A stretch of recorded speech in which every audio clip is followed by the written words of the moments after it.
Hi friends, இதை chicken gravy, அதாவது chicken கிரேவியில் என்ன விசேஷம்னா புதினா சிக்கன், அதாவது புதினாவை அரைச்சி ஊற்றி செய்கிற சிக்கன். புதினா சிக்கன். அதுக்கு முதல்ல ஒரு கைப்பிடி அளவு புதினா, ஒரு ஸ்பூன் அளவுக்கு மிளகு, 2 ஸ்பூன் அளவுக்கு ஜீரகம், ஒரு கைப்பிடி அளவுக்கு வெங்காயம், இதெல்லாம் நைஸாக அரைச்சிக்கணும். கொஞ்சமாக தண்ணி சேர்த்து நைஸாக அரைச்சிக்கிட்டு அதுக்கப்புறம் தாளிக்கிறதுக்கு என்னென்னு பார்ப்போம். அதுக்கு முதல்ல வானல் அடுப்பில் வச்சு அதில் எண்ணெய் சேர்த்து ஒரே ஒரு துண்டு பட்டை போட்டு, பட்டை பொரிஞ்சோன்னே நம்ம நறுக்கி வச்ச வெங்காயம்.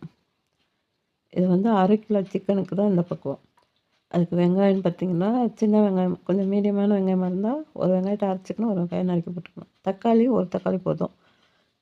காஞ்ச மிளகாய் ஒரு 5-6 காஞ்ச மிளகாய். இது அரைச்ச மசாலா எல்லாம் சேர்த்து உப்பு போட்டு நல்லா ஒரு கிரேவி பதத்துக்கு அந்த மசாலா வாசனை போகிற வரைக்கும் வதக்கிட்டு, அதில் ஒரு ஸ்பூன் மல்லித்தூள், ஒரு ஸ்பூன் மிளகாய்த்தூள் அதையும் போட்டு நல்லா வதக்கிட்டு, நம்ம அந்த சுத்தம் பண்ணி வச்சுருக்க சிக்கனை சேர்க்கணும். இது ஒரு அரை கிலோ சிக்கன்.